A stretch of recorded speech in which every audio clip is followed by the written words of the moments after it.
আজি আমি ধুবুৰী লোকসভা সমষ্টিৰ ৰেলৱেৰ বিভিন্ন অসুবিধাসমূহৰ কাৰণে উপায়ুক্ত ডাঙৰীয়াক মই এখন চিঠি দিছিলোঁ যে NF ৰেলৱেৰ অফিচাৰসকল যিসকল বিশেষকৈ ধুবুৰী জিলাখনৰ লগত জড়িত সেই লোকসকলক ইয়ালৈ মাতক।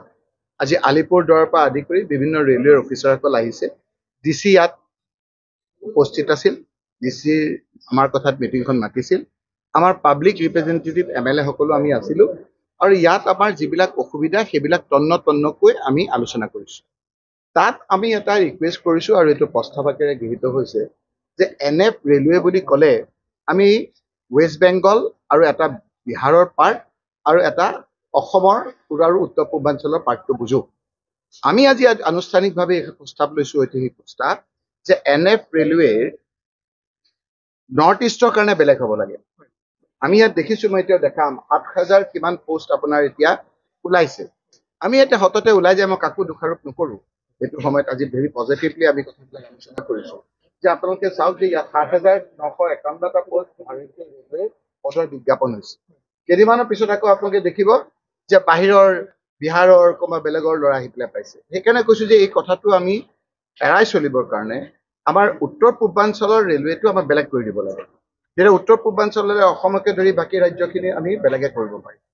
তাৰপিছতে আমাৰ কিছুমান আপোনাৰ প্ৰব্লেম আছে। ৰাজ্যৰাণী আপোনাৰ এক্সপ্ৰেছ যিখন আছে সেইখন আহি পেলাই কথা নাই বতৰা নাই। ময়ে ৰাতি আহিছিলোঁ, আহি পেলাই দেখিছিলোঁ যে আমাৰ এই গৌৰীপুৰলৈ আহোঁতে ইমান কষ্ট কৰি ৰাতি আহি গৌৰীপুৰলৈ আহোঁতে ওচৰতে আপোনাৰ এই গোলোকগঞ্জত ৰাখি থৈ দিছে। কিয়? বোলে তাত ইঞ্জিনটো চেঞ্জ কৰিব লাগে। সেইখিনিৰ পৰা আকৌ আধা ঘণ্টাতকৈ বেছি আপোনাৰ লাগে। গতিকে এইখিনি কেনেকৈ আপোনাৰ ডাইৰেক্টলি ইয়ালৈকে আহিব পৰা যায়, এটা ছেপাৰেট লাইন ল'ব লাগিব নে কি কৰিব লাগিব, সেইখিনি আজি টেকনিকেল মানুহখিনিৰ লগত আমি কথা পাতিলোঁ। বিলাচীপাৰা ইয়াত এটা খুব গুৰুত্বপূৰ্ণ আপোনাৰ ঠাই। তাত বিজনেছটো যাতে ৰেলৱে ভালকৈ কৰিব পাৰে তাক ষ্টপেজ লাগে বুলি কৈছে। তাত ৰেলৱে যাতে আপোনাৰ ভালকৈ আৰু ২-৩খন ট্ৰেইন চলিব পাৰে সেইখিনি আমি আনুষ্ঠানিকভাৱে মই গোটেইখিনি বিপ্লৱক জনাই দিছোঁ। তাৰ উপৰি আপোনালোকে দেখিছে বহুত ঠাইত এটা একেবাৰে প্ৰব্লেম, যিটো আপোনাৰ গৌৰীপুৰৰে কওক, বিলাসীপাৰাৰে কওক, বিভিন্ন ঠাইত হয় কি আমাৰ এইটো আণ্ডাৰগ্ৰাউণ্ড যিটো আপোনাৰ ৰেলৱে আছে তাত ভালকৈ আপোনাৰ নোহোৱাৰ কাৰণে বানপানীৰ সময়ত বানপানীয়ে নহয় এজাক বৰষুণতে সেইফালে যাব নোৱাৰা হৈ যায়। উপায়ুক্ত ডাঙৰীয়াই নিজেই কৈছে যে সেইফালে মই যাওঁতেও ৰাতি আপোনাৰ আন্ধাৰ। গতিকে সেইখিনি ইয়াৰ লেভেলতে আমাৰ আজি কৰাৰ সিদ্ধান্ত লৈছে, সেইখিনি তেওঁলোকে কৰি দিম বুলি কৈছে।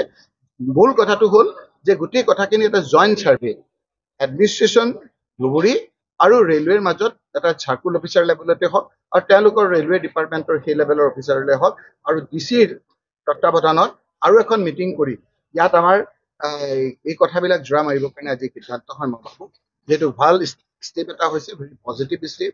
এইটো পজিটিভ ষ্টেপে আমাৰ সাধাৰণ ৰাইজৰ বিভিন্ন ক্ষেত্ৰত যিখিনি ব্যৱসায়িক অসুবিধা আছে সেইখিনিও কৰিব। এই ৰেলৱে লাইনটোৰ যোগেদি মানুহৰ লাইফ লাইন বুলি কয়, মানুহৰ বিভিন্ন অভাৱ অভিযোগ দূৰ হয়। গতিকে এইখিনি ক্ষেত্ৰত বেমাৰ আজাৰৰ পৰা আৰম্ভ কৰি যোগাযোগটো বাঢ়িব। আৰু সকলোতকৈ ডাঙৰ কথাটো হ'ল যে আমাৰ এডমিনিষ্ট্ৰেশ্যনৰো বহুতৰ লগত যোগাযোগটো খুব বিচ্ছিন্ন বুলি নহয়, নাইকিয়া হৈ আছিলে।